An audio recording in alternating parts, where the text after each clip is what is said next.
Hello everyone, my name is Megha. Welcome on my YouTube channel Manzil Education by Anuj Dwivedi. Today we will discuss about Hindi of class 2 chapter number 2 which is Gautam का हंस।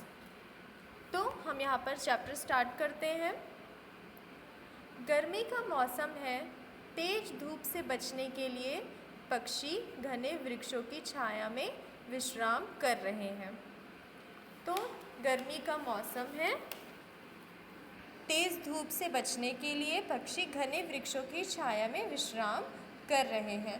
गर्मी के मौसम में जो पेड़ है, पक्षी पेड़ों के नीचे विश्राम कर रहे थे, मतलब आराम कर रहे थे। तभी देवदत्त धनुष बाण लेकर शिकार करने आता है। अब जो यहाँ पे देवदत्त नाम के एक राजा है, वो क्या करते हैं, धनुष और बाण लेकर शिकार करने आते हैं। उसकी नज़र सफ़ेद पंख फैलाए हंस पर पड़ती है।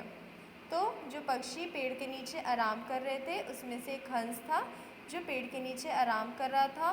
तो देवदत्त की नज़र उस सफ़ेद पंख फैलाए हंस पर पड़ती है। वह निशाना साध कर बाण चलाता है। अब जो देवदत्त है वो निशाना लगाकर हंस के ऊपर निशाना साधकर बाण चलाते हैं। हंस चोट खाकर पंख फड़फड़ाता हुआ नीचे ज़मीन पर गिरता है। अब हंस को जो बाण है वो लग जाता है और उसे चोट लग जाती है और वो पंख फड़फड़ाते हुए नीचे ज़मीन पर गिर जाता है।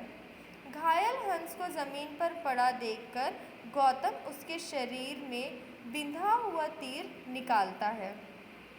अब जो देवदत्त है उसने तो उस हंस को मार दिया, तीर से चोट पहुंचा दिया। जैसे ही वो हंस नीचे गिरता है तो एक गौतम नाम का जो लड़का है वो उस हंस को देखता है। उसकी नज़र उस हंस पर पड़ती है जो घायल है। तो वो तुरंत वहाँ पर पहुंचकर उसके शरीर से बिंधा हुआ तीर, मतलब जो उसके शरीर में घुसा हुआ तीर है, वो निकालता है। इसी बीच गौतम का चचेरा भाई देवदत्त वहाँ आता है। अब जैसे ही वो निकालता है तीर, तो वैसे ही वो जो देवदत्त है जिसने हंस को चोट पहुँचाया है वो भी वहाँ पहुँच जाता है।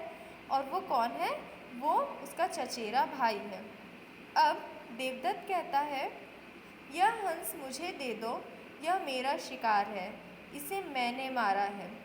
अब देवदत्त यहाँ पे गौतम से झगड़ा कर रहा है, कह रहा है उसे कि ये हंस मुझे दे दो, इसे मैंने मारा है, ये मेरा शिकार है। तो गौतम कहता है, मैं यह हंस तुम्हें नहीं दे सकता, तुमने इसे मारा है और मैंने इसे बचाया है। अब तुम ही बताओ कि इस पर मारने वाले का हक होना चाहिए या बचाने वाले का। तो गौतम उससे कहता है कि मैं यह हंस तुम्हें नहीं दूंगा। क्यों? क्योंकि तुमने इसे मारा है, तुमने इसे चोट पहुंचाया है और मैंने इसे बचाया है। जो घायल हंस था उसके शरीर से बिंधा हुआ तीर निकालकर, जो घुसा हुआ तीर था वो निकालकर गौतम ने उसे उसकी जान बचाई थी। तो तुम ही बताओ कि मारने वाला बड़ा होता है या बचाने वाला। फिर देवदत्त कहता है, यह मेरे बाण से नीचे गिरा है, इसलिए इस पर सिर्फ मेरा हक है। तो देवदत्त कहता है कि यह मेरे बाण से, मतलब मैंने इसे मारकर नीचे गिराया है, तो इस पर मेरा हक है, इसे मुझे दे दो। गौतम हंस को पानी पिलाता है, सहलाता है और गोद में उठा लेता है। अब गौतम उस हंस को पानी पिलाता है और उस पर सहलाता है और गोद में उठा लेता है अब गौतम कहता है, उफ, इस बेचारे को कितनी चोट लगी है, यह कितना हाफ रहा है, इसके शरीर से कितना खून बह रहा है, बेचारा उड़ भी नहीं सकता, इसे आराम की ज़रूरत है। अब गौतम कहता है कि इस बेचारे को कितनी चोट लगी है, यह सांस भी ठीक से नहीं ले पा रहा है। हाफना मतलब सांस, तेज सांस लेना। इसके शरीर से कितना खून बह रहा है। अब उसने जो तीर मारा था उसकी वजह से खून भी बहुत बह रहा था, वो उड़ भी नहीं पा रहा था, उसे आराम की सख्त ज़रूरत थी। फिर देवदत्त कहता है, मैं कहता हूँ इस हंस को मुझे सौंप दो, इस पर केवल मेरा अधिकार है। अब जो देवदत्त है वो उससे झगड़ा करने लगता है कि ये हंस मुझे दे दो, इस पर सिर्फ मेरा अधिकार है। फिर गौतम कहता है, यह अधिकार जताने का नहीं, मासूम पर दया दिखाने का समय है। इसे हमारी मदद की ज़रूरत है, यह हमारे स्नेह और प्यार का प्यासा है। अब गौतम उसे समझाता है कि यहाँ पे हमें झगड़ा नहीं करना है कि ये तुम्हारा है या मेरा है, इस पर किसका अधिकार है, ये झगड़ा करने के बजाय हमें इस मासूम पर दया दिखाने की ज़रूरत है, मतलब उस हंस का ख्याल रखने की ज़रूरत है और उसे प्यार की ज़रूरत है। देवदत्त गौतम सिद्धार्थ के पिता महाराज शुद्धोधन से शिकायत करता है कि युवराज उसका शिकार उसे नहीं दे रहा है। पीछे पीछे गौतम भी हंस को लिए दरबार में प्रवेश करते हैं। अब देवदत्त गौतम सिद्धार्थ के पिता महाराज शुद्धोधन से शिकायत करता है।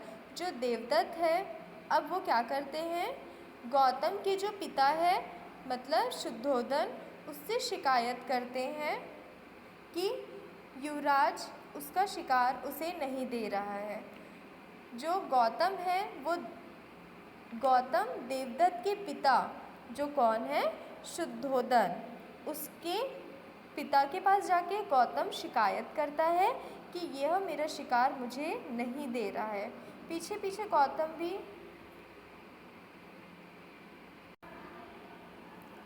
जो देवदत्त है वो जो शुद्धोधन है उसके पास जाके शिकायत करते हैं कि यह मेरा शिकार मुझे नहीं दे रहा है। पीछे पीछे गौतम भी अपना हंस लेकर दरबार में प्रवेश करता है, मतलब वो भी पहुंच जाता है। अब शुद्धोधन कहते हैं, गौतम हंस तुम देवदत्त को क्यों नहीं दे देते। अब शुद्धोधन कहते हैं, गौतम हंस तुम देवदत्त को क्यों नहीं देते, आखिर बाण तो उसी ने चलाया है। तो शुद्धोधन भी देवदत्त की तरफ से कहते हैं कि तुम हंस उसे वापस कर दो, बाण तो उसने चलाया है। अब गौतम कहता है, पिताजी यह तो बताइए कि आकाश में उड़ने वाले इस बेकसूर हंस पर बाण चलाने का हक का उसे क्या अधिकार था। अब जो गौतम है वो अपने पिताजी से पूछता है कि पिताजी आप बताइए, आकाश में उड़ने वाले इस बेकसूर हंस पर बाण चलाने का उसे क्या अधिकार था। तो जो चिड़िया जो पक्षी आसमान में उड़ते रहते हैं उस पर किसी का अधिकार नहीं होता कि वो उसे मारे या उस पर बाण चलाए। हंस ने इस देवदत्त का क्या बिगाड़ा था, फिर उसने इस पर तीर क्यों चलाया। उस हंस ने देवदत्त का कुछ नहीं बिगाड़ा था, तो उसने उसे क्यों नुकसान पहुंचाया,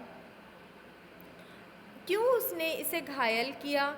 मुझे इस हंस का दुख देखा नहीं गया, इसलिए मैंने तीर निकालकर इसकी सेवा की, इसके प्राण बचाए, इसलिए अब यह मेरा है। तो गौतम यहाँ पर शुद्धोधन से कहता है कि इस हंस को मैंने बचाया है, इस हंस का मैंने ध्यान रखा है, मैंने इसे ख्याल किया है इसको, और मैंने प्यार से पाला, तो अभी प्यार से बचाया मैंने, तो इसका जो हक है वो मेरा है, इसलिए अब वह हंस मेरा है। फिर शुद्धोधन कहते हैं, गौतम तुम ठीक कहते हो, मारने वाले से बचाने वाला बड़ा होता है, इसलिए अब यह हंस तुम्हारा है। तो शुद्धोधन भी यही कहते हैं कि मारने वाले से बचाने वाला बड़ा होता है। मारने वाला कभी बड़ा नहीं होता, हमेशा जो किसी भी इंसान को बचाता है या किसी भी जीव को बचाता है वही हमेशा बड़ा होता है। महाराज शुद्धोधन गौतम के पक्ष में निर्णय देते हैं और देवदत्त निराश लौट जाता है। तो महाराज जो शुद्धोधन है वो गौतम के पक्ष में निर्णय देते हैं, मतलब हंस जो है वो गौतम रख लेता है और देवदत्त निराश दुखी मन से लौट जाता है। Thank you students.